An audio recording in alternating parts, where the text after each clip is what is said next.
70 athlètes élites au départ, du jamais vu ce dimanche à Xonru pour la 12e édition du Xterra France. Un plateau exceptionnel qui a eu droit à son propre départ 2 minutes avant le gros du peloton. C'est parti! Regardez c'est parti!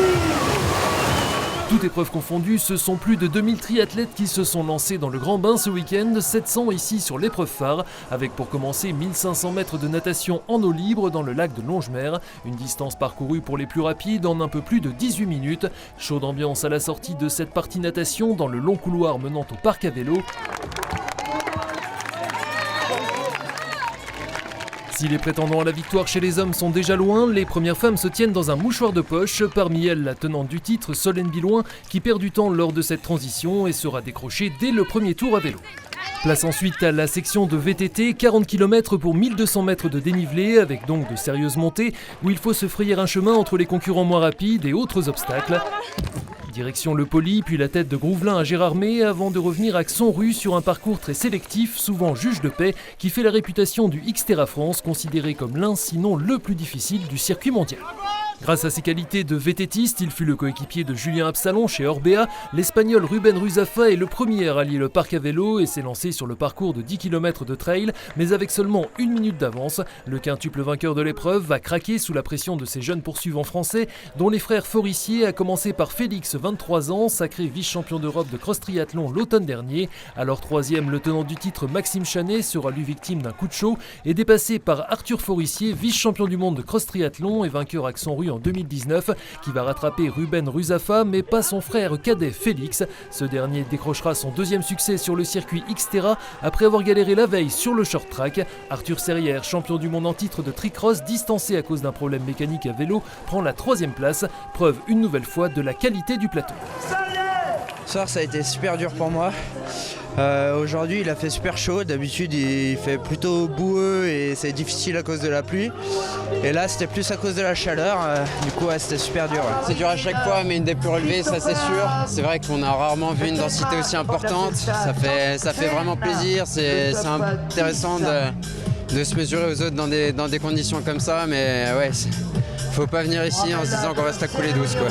Chez les femmes, le podium s'est dessiné lors de l'épreuve VTT, avec au final un succès inédit et très symbolique de l'italienne Marta Mendito, 23 ans elle aussi, qui avait remporté le Xterra Kids ici il y a une dizaine d'années, mais un succès logique pour la vice-championne du monde qui devance la Suissesse Loane Duvoisin, vainqueur la veille du short track, et sa coéquipière Alizé Patiès.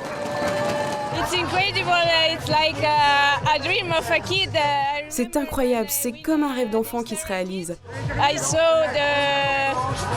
Quand j'ai gagné le Xterra Kids, je me rappelle avoir regardé la course des adultes et j'ai vu courir des athlètes comme Elena Erbenova, Brigitte Apor et je me suis dit j'aimerais tellement être comme elle. C'est incroyable. Thibaut Morand.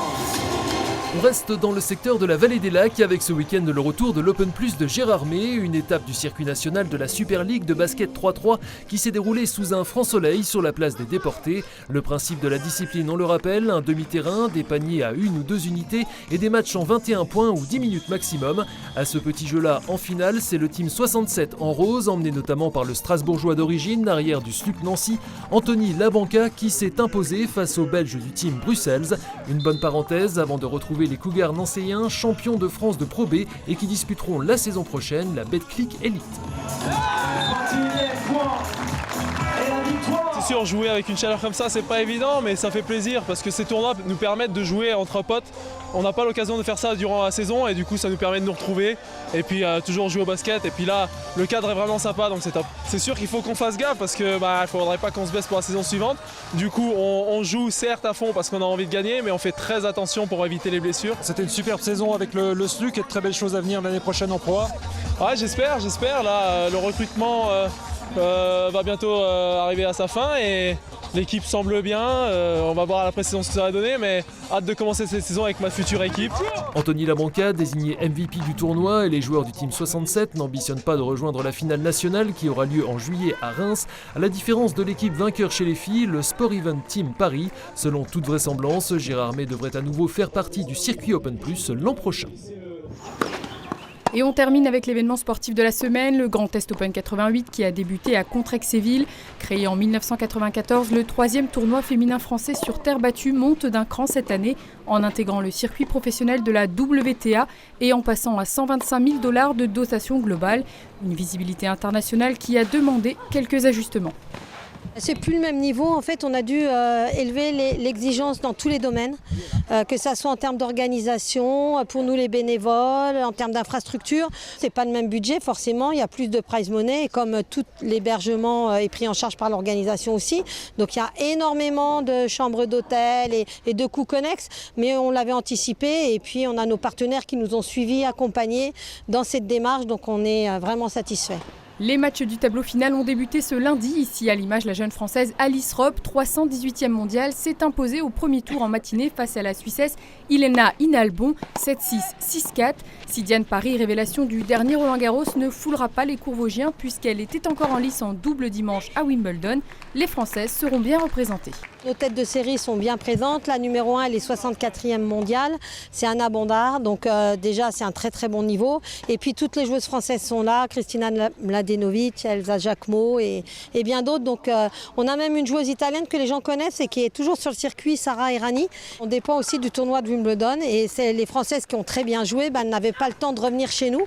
Donc c'est très bien pour elles parce qu'elles ont de bons résultats et un peu moins bien pour le tournoi. Mais en tout cas, comme ce sont des Françaises, on peut être que satisfait. Nous reviendrons plus largement sur le Grand Est Open 88 ce lundi soir dans l'émission Côté Sport avec le président du tournoi, Éric Perrusso, le juge-arbitre Pascal Maria et l'arbitre international de football, Benoît Bastien.